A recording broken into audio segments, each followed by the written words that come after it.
नमस्कार प्रिय किसान भाइयों, सक्सेस की स्पीड देने वाला महिंद्रा फार्म मशीनरी का लाइट वेट ट्रैक हार्वेस्टर आपके लिए लाया है। घर बैठे डू इट यूरसेल्फ वीडियोस, यानी खुद ब खुद पैरी हार्वेस्टर में एडजस्टमेंट करने के आसान तरीके, जो कि इस वीडियो में और आने वाली कई वीडियोस में सरल तरीके से समझाए गए हैं। इन वीडियोस की मदद से आप घर बैठे महिंद्रा पैरी रेसर की सर्विस अच्छे से कर पाएंगे। थ्रेशिंग ठीक से नहीं हो रही है या भूसे में अनाज भी निकल रहा है तो क्या करें, या अनाज टूटने की समस्या देखी तो क्या करें। यदि भूसे में बिना दहाई के दाने दिखें, थ्रेशिंग रोटर की गति कम है, थ्रेशिंग रोटर आरपीएम बढ़ाएं। कॉनकेव और थ्रेशिंग रोटर गैप अधिक है, कॉनकेव क्लियरेंस कम करें। वायु प्रवाह की गति, ब्लोअर गति अधिक है, क्लीनिंग सिस्टम एयर फ्लो को कम करें। फसलों को असमान रूप से फीड किया जाता है, हेडर सिस्टम में असमान फीड के कारण की जांच करें और समायोजन करें। भारी मात्रा में फसल आपूर्ति, मशीन यात्रा की गति कम करें। यदि ग्रेन टैंक में अनाज का टूटना देखा जाए, थ्रेशिंग रोटर की गति कम है, थ्रेशिंग रोटर आरपीएम बढ़ाएं। कॉनकेव और थ्रेशिंग रोटर गैप अधिक है, कॉनकेव क्लियरेंस कम करें।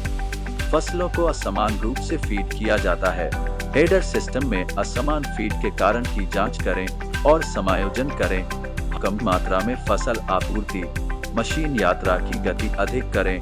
मेन एलिवेटर चेन टेंशन और अलाइनमेंट ठीक नहीं है, चेन टेंशन और चेन अलाइनमेंट को समायोजित करें। रिटर्न एलिवेटर चेन टेंशन और अलाइनमेंट ठीक नहीं है, चेन टेंशन और चेन अलाइनमेंट को समायोजित करें। नमस्कार, इस वीडियो में हम थ्रेशिंग रोटर सेटिंग और एडजस्टमेंट की जानकारी लेंगे।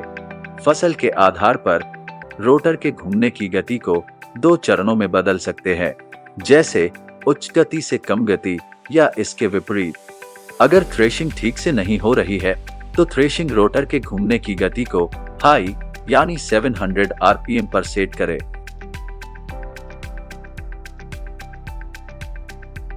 और यदि धान का टूटना अधिक है तो थ्रेशिंग रोटर के घूमने की गति को लो यानी 585 आरपीएम पर सेट करें।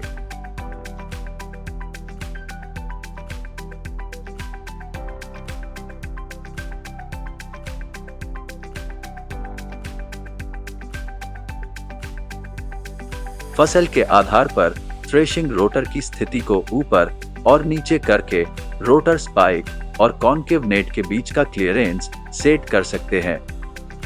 इस क्लियरेंस को बढ़ाया या घटाया जा सकता है।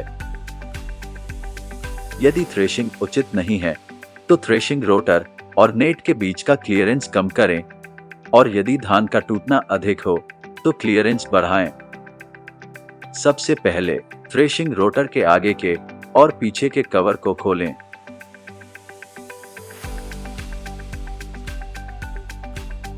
इसे ऊपर नीचे करने के लिए थ्रेशिंग रोटर के सामने की ओर और साथ ही पीछे की ओर एडजस्टमेंट बोल्ट दिया गया है। थ्रेशर बेरिंग हाउसिंग के बोल्ट को दोनों तरफ से एक साथ ढीला करें।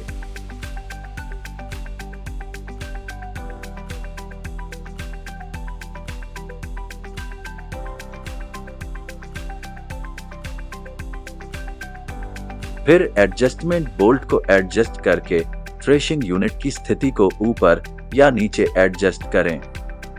याद रखें कि रोटर शाफ्ट माउंटिंग के गलत अलाइनमेंट से बचने के लिए फ्रंट साइड और रियर साइड बोल्ट एडजस्टमेंट को एक ही सेटिंग पर रखना अनिवार्य है। रोटर स्पाइक बार की एडजस्टमेंट, थ्रेशिंग रोटर स्पाइक्स और नेट के बीच की दूरी को फसल की स्थिति और आवश्यकता के अनुसार एडजस्ट किया जा सकता है। फैक्ट्री सेटिंग पर थ्रेशिंग रोटर स्पाइक्स और नेट के बीच की स्टैंडर्ड दूरी 35 मिलीमीटर है।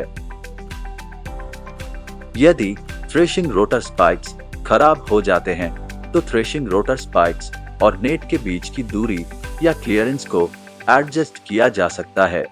इसके अलावा अनुचित थ्रेशिंग हो तो प्रभावी थ्रेशिंग के लिए थ्रेशिंग रोटर स्पाइक्स और नेट के बीच की दूरी या क्लियरेंस को कम किया जा सकता है। स्पाइक बार को एडजस्ट करते समय सभी बार माउंटिंग होल को पहले ढीला करना होगा।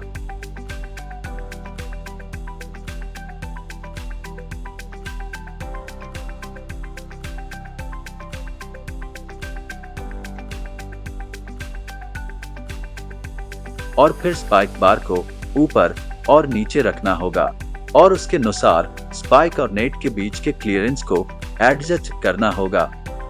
याद रखें, सभी स्पाइक बार को एक ही स्थिति में एडजस्ट करना अनिवार्य है। सुनिश्चित करें कि सभी स्पाइक बार के एडजस्टमेंट के बाद स्पाइक और नेट के बीच का क्लियरेंस एक समान हो।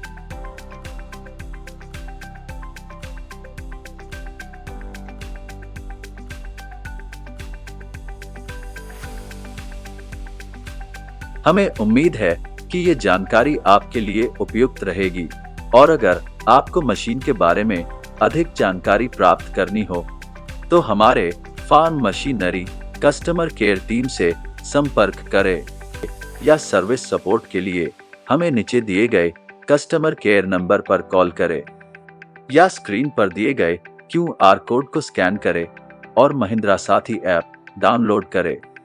हमारे महिंद्रा अधिकारी आपको सर्विस सपोर्ट देने के लिए हमेशा तत्पर है।